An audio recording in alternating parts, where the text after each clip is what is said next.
दोस्तों, आज विश्व थायराइड दिवस है।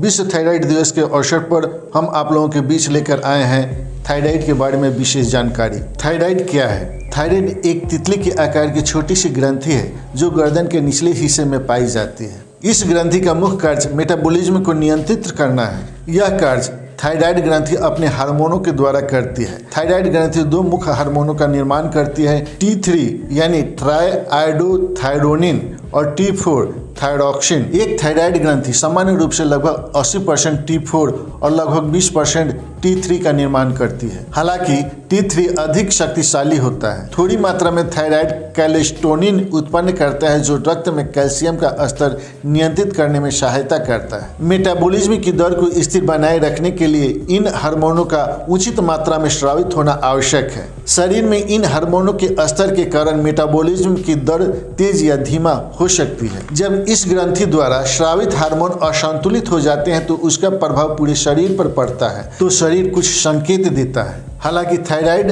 अर्थ का दुरुपयोग किया गया है। जब लोग कहते हैं कि उनके पास थायराइड है तो उसका मतलब ग्रंथि के बजाय ग्रंथि द्वारा स्रावित उत्पादित हार्मोन का असंतुलन समझते हैं। इसलिए यह ध्यान रखना महत्वपूर्ण है कि थायराइड शब्द वैज्ञानिक रूप से ग्रंथि को दर्शाता है, लेकिन आमतौर पर इसका उपयोग इसके कारण होने वाली बीमारियों के बारे में लोग समझते हैं। प्रमुख तौर पर थायराइड दो प्रकार का होता है, हाइपरथायराइड और हाइपोथायराइड। हाइपरथायराइड में अत्यधिक मात्रा में थायराइड हार्मोन बनने लगता है। हाइपोथायराइड में इस हार्मोन का उत्पादन कम होता है। हाइपरथायराइड के सामान्य लक्षण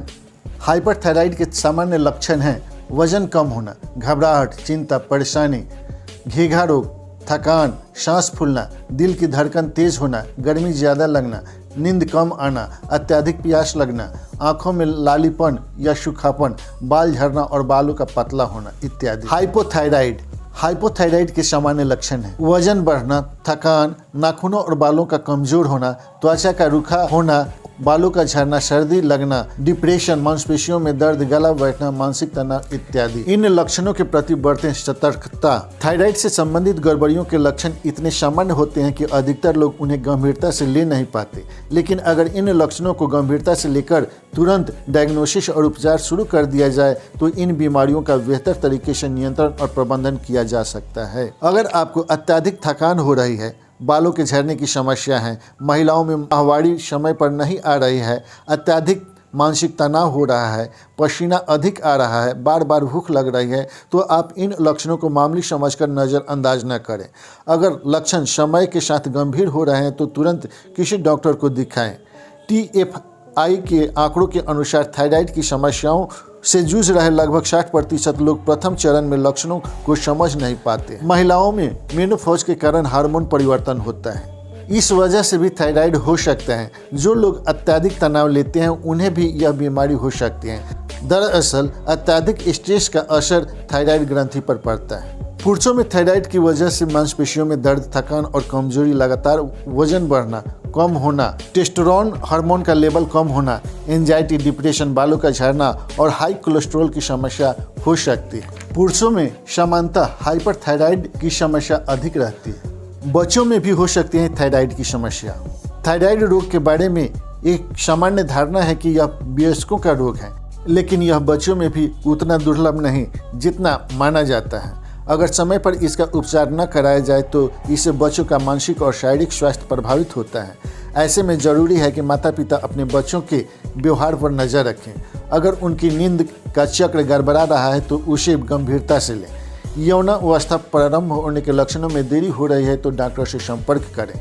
थायराइड की समस्या आनुवांशिक है। जो माता पिता इससे पीड़ित हैं वे अपने बच्चों पर विशेष नज़र रखें। थायराइड इन टेस्ट की मदद से होती है diagnosis. T3 and T4 level test, TSH level test, thyroid scan, ultrasound of thyroid, CT scan और MRI स्कैन टेस्ट कराकर बीमारी का डायग्नोसिस कर सकते हैं। इन बातों का ध्यान रखना भी जरूरी है। कृत्रिम स्वीटनर का इस्तेमाल न करें। पत्ता गोभी, फूल गोभी और ब्रोकली से बना हुआ सलाद न खाएं, क्योंकि इनमें गाइट्रोजेंस नामक पदार्थ होते हैं जो थायराइड हार्मोन को प्रभावित करते हैं, जिसके कारण गाइटर रोग हो सकता है। इन सब्जियों को पकाने से गाइट्रोजेंस नष्ट हो जाता है और इसका प्रतिकूल प्रभाव कम होता है। अधिक मात्रा में सी फूड खाएं, विशेषकर समुद्री मछलियां जो आयोडीन का अच्छा स्रोत है। जो लोग किसी मेडिकल कंडीशन के कारण कम नमक वाले भोजन का सेवन कर रहे हैं उन्हें हरे पत्तेदार सब्जियों, दूध और दुग्ध उत्पादों से पर्याप्त मात्रा में आयोडीन मिल जाता है। कैसे करें रोकथाम? जीवन शैली और खान पान में परिवर्तन लाकर थायराइड से संबंधित समस्याओं का नियंत्रण और प्रबंधन किया जा सकता है। शारीरिक रूप से सक्रिय रहे और संतुलित भोजन का सेवन करें जो vitamin A, C, E, vitamin B, omega 3, fatty acid और एंटीऑक्सीडेंट से भरपूर हो। ये थायराइड ग्रंथि के ठीक प्रकार से कार्य करने के लिए आवश्यक हैं। हाइपोथायराइड से पीड़ित लोग सी फूड, ब्रेड और आयोडीन युक्त नमक का अधिक मात्रा में सेवन करें, जबकि हाइपरथायराइड से पीड़ित लोग ऐसे खाद्य पदार्थ कम खाएं। हालांकि एंटीथायराइड दवाइयों से अतिस्राव कम हो जाता है, लेकिन खान पान में सावधानी रखनी होगी। आयोडीन की मात्रा का रखें ध्यान रखें कि बच्चों के खाने में आयोडीन और विटामिन ए उचित मात्रा में हो। तनाव को करें नियंत्रित।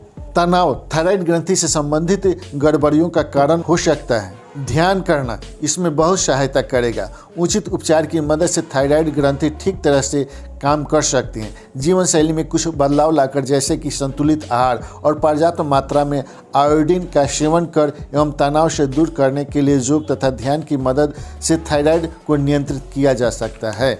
अगर कम उम्र में हर समय थकान महसूस हो, कम खाने के बाद भी तेज़ी से वजन बढ़ रहा हो, बाल खूब गिरने लगे, स्किन ड्राई हो रहा हो, हमेशा चिड़चिड़ापन महसूस होने जैसे संकेत दिखे तो आप थायराइड के शिकार हो सकते हैं। कई बार लोग थायराइड के इन लक्षणों को देखने के बाद भी जांच करवाने से बचते हैं। ऐसा करने से स्वास्थ्य से जुड़े कई अन्य जोखिम पैदा हो सकते हैं, इसलिए थायराइड के लक्षणों को नज़रअंदाज न करें।